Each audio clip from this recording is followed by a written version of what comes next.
And we're back. So obviously in the last part, 2 Galarian Zapdos, a couple other V. It's gonna be tough to replicate that. It could be that we just open up a flurry like we did when Joanna and I opened up our first online packs of this set, or it could be that we don't. But I'm gonna cross my fingers. I think we're gonna get something good. And with that being said, let's get into another edition of Live from Lavender Town. Starting off here, this part 2 video, we've got...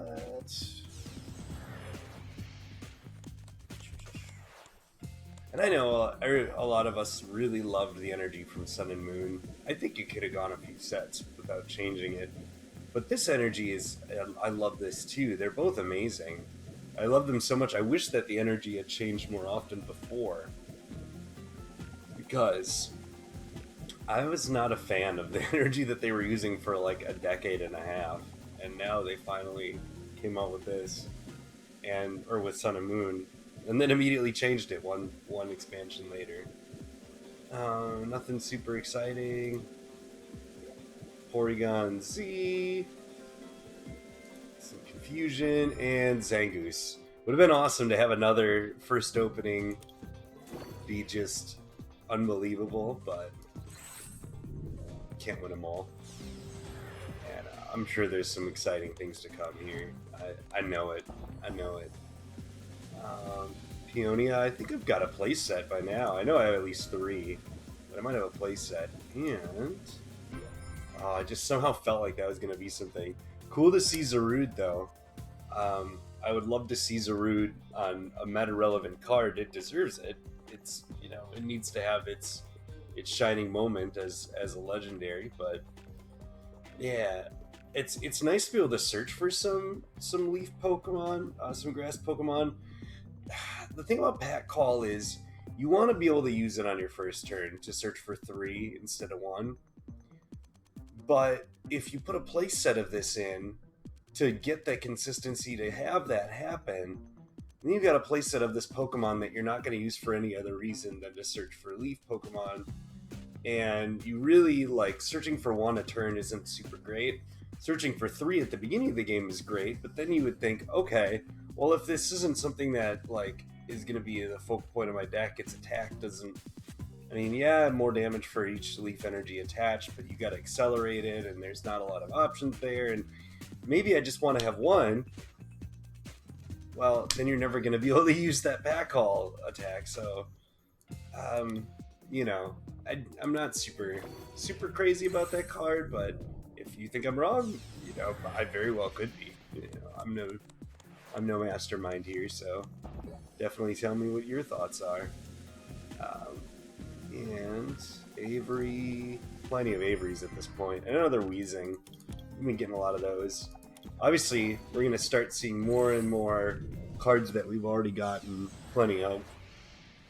And that's the nature of the beast, but it's just so much fun to open up packs. I could hold on to a bunch of these and trade, but I love opening...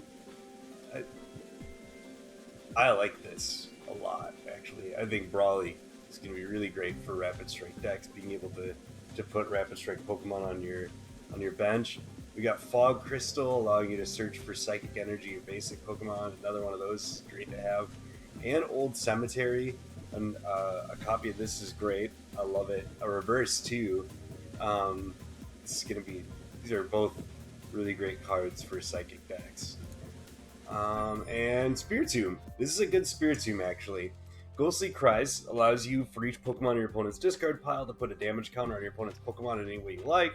If you place them in this way, then your opponent shuffles all the Pokemon from their discard pile into their deck. This is the perfect counter for Mad Party. It's just the perfect counter. It also will be really good against V-Unions, depending on how much use V-Unions see. And I don't know how much use they will see. I think it's a really fun concept. A really, really fun concept. I would love for it to be great. But it feels like it's going to be tough in the current format to get those cards into your discard pile, and you have to take up 4 slots in your deck for one single V Union Pokemon. Karen's Conviction is a great card. Being able to have your single strike Pokemon's attack do 20 more damage for each prize card your opponent has taken. This is a great comeback card. Really awesome. Very much like it. And Doug Trio. Okay. We're gonna peel across. I'm just gonna set my mug over there. Lucky Energy reverse, that's fine. Oh, I just felt like I was gonna get something there. I do like this this Frostlass. Just being able to accelerate some water. I know that, you know, we've already got water acceleration, but that'll rotate out in a year in that Frostlass movie. And you might want more water energy acceleration.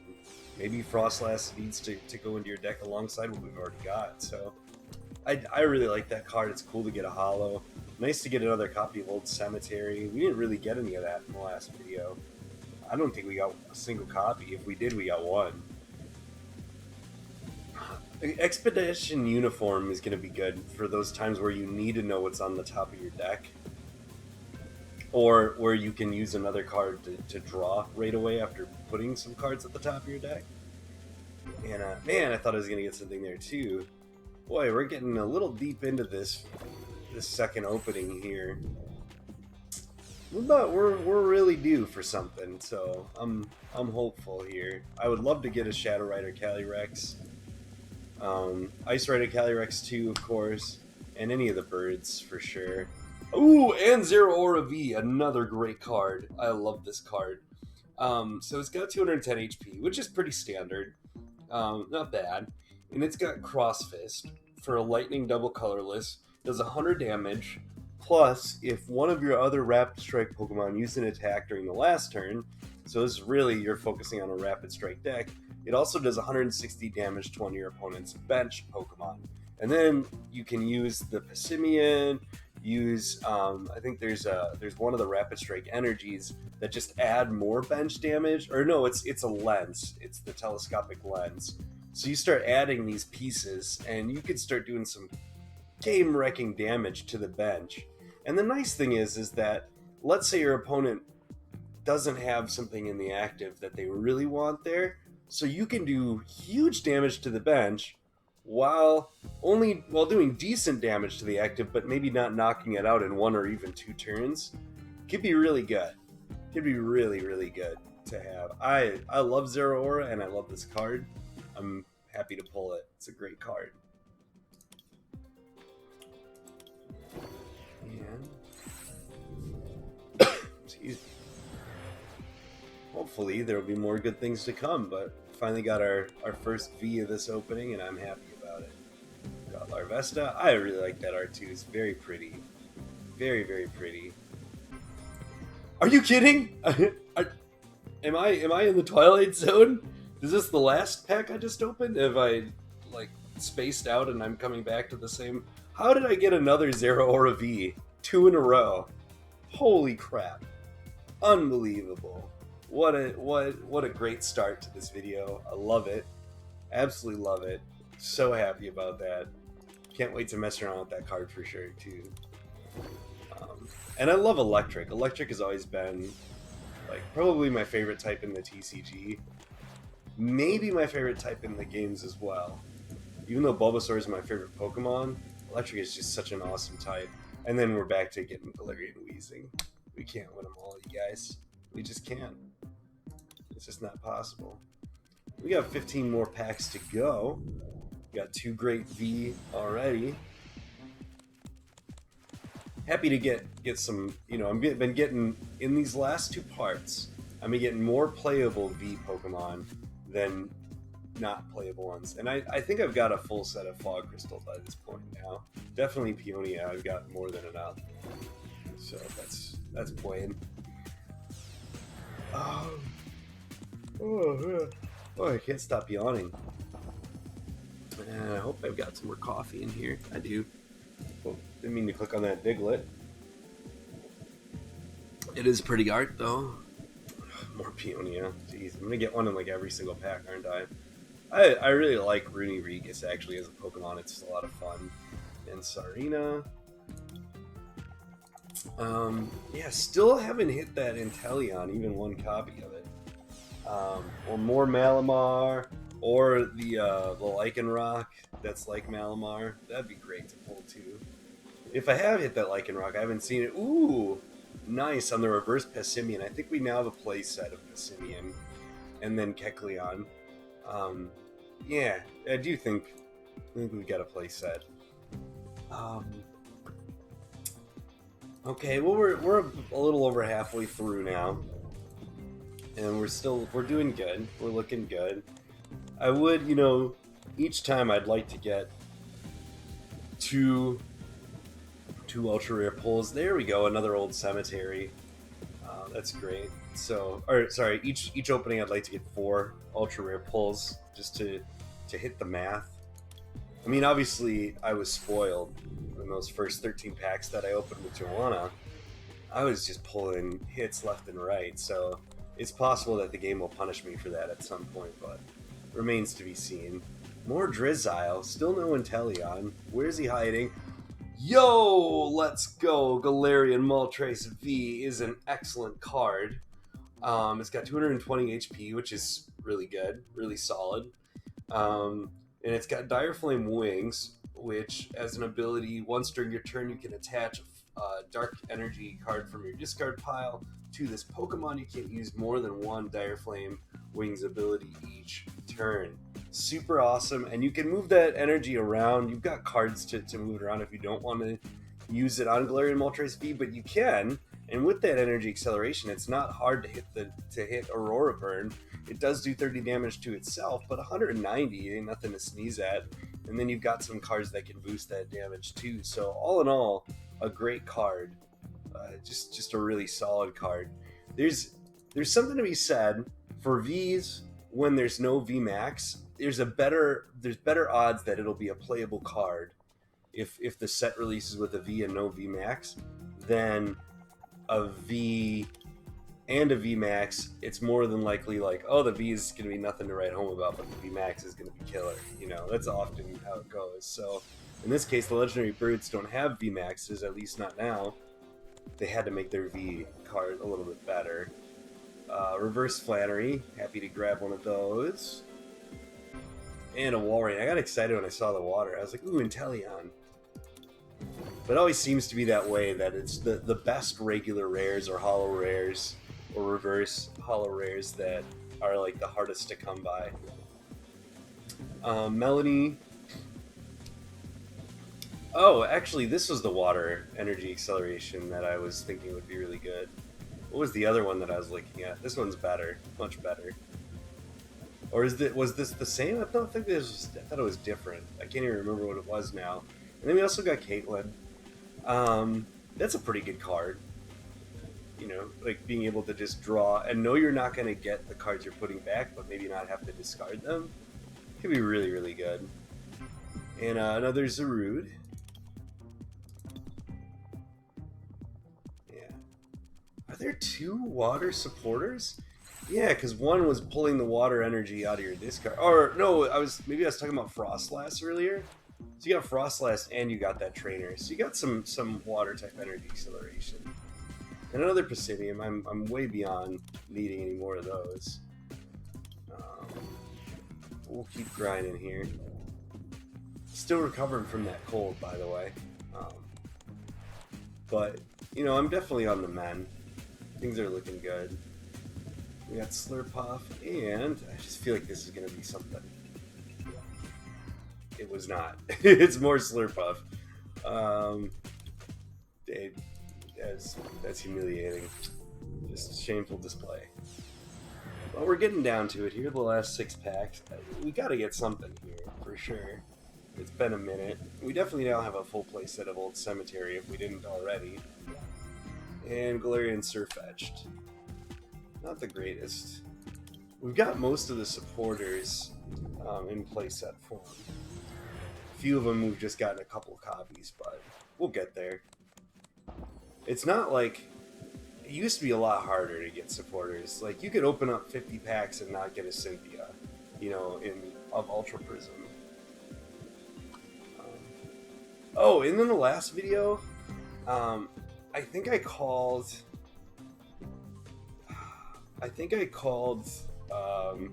Ultra Necrozma. I think I said it came out of Ultra Prism, but it comes out of Forbidden Light, and I meant to say Forbidden Light. My bad. It's Forbidden Light, not Ultra Prism. Whoops. I don't know why I mixed those two up quite a bit. Is what it is. I did get a Clara a reverse hollow Clara last time, and now I got a regular one. That's a pretty decent supporter. I'm not gonna like freak out about it, but you know, 3 more to go. Are we gonna? Is it gonna be? I mean, it's still a good opening. We still got 3 V cards. We got fewer ultra rares than what we should have, but again, we have in the past gotten more than what we were supposed to. So you just never know, you know. Galarian Surfetch, another Karen's Conviction. Alright. Here's hoping. Man, wouldn't it be awesome to get a nice Shadow Rider Calyrex to just close things out? That's my first Dynatree Hill. That could be a decent card in the grand scheme of things. I have so many packs to beat, by the way. Oh, and we weren't let down. There's number 4, and that probably is going to do it. Blaziken V, again, a card that's just, it's got a high energy cost to get it going. And in the current format, obviously, we've got ways to accelerate fire energy, but a lot of them are rotating in a couple of months out of standards. So that's kind of a bummer. I feel like I know they're a better fire type Pokemon. And this again, it's the final stages of these fire type Pokemon that seem to get underwhelming cards, and I feel bad about it. I feel like they deserve a little more love, even though usually I play grass or water starters, to be completely honest with you. Just because I'm not wild about fire and fighting, and so many fire starters are fire and fighting, it's ridiculous. They didn't make Cinderace fire and fighting, but it still feels like it is, you know. And here we go. This is the final pull from this video. Wow! And there we go. We got an extra one this video. That is awesome. That is very cool. Sandaconda VMAX. It's got 320 HP. It's pretty decent, pretty standard. Sand Pulse for a fighting energy does 60 damage, and it also does 20 to each of your opponent's bench Pokemon. So it gets some nice bench damage out there. I could see people making that work for sure, especially with obviously you're not going to apply weakness or resistance, but with Telescopic Lens and Passimian, I think that would boost your damage. It could be really good, but I have to look at the rules for what things can and can't affect that damage. But Sand Pulse could be really, really useful, actually. I wonder if people are sleeping on it. And then Gmax Cyclone, 2 fighting and a colorless, 180 damage. Move any amount of energy from your Pokemon to your other Pokemon any way you like. I like being able to move your energy around. 180 damage is not all that great, but I mean, this could be a card that could see some play. After all, maybe not in like big tournaments, but I could see people rocking it in the online, getting some cheeky KOs on the bench. But yeah, I'm happy, very happy with that part 2. We got more hits than in part 1. Those Galarian Zapdoses from part 1 though were pretty clutch. But I mean, we got Zeraoras, a couple of those. We got Moltres V, and then we got a couple VMAXs with some upside. So overall, a great opening. Really happy with it. Really, really excited to see what comes next, and I can't wait for you to join me for another edition of Live from Lavender Town.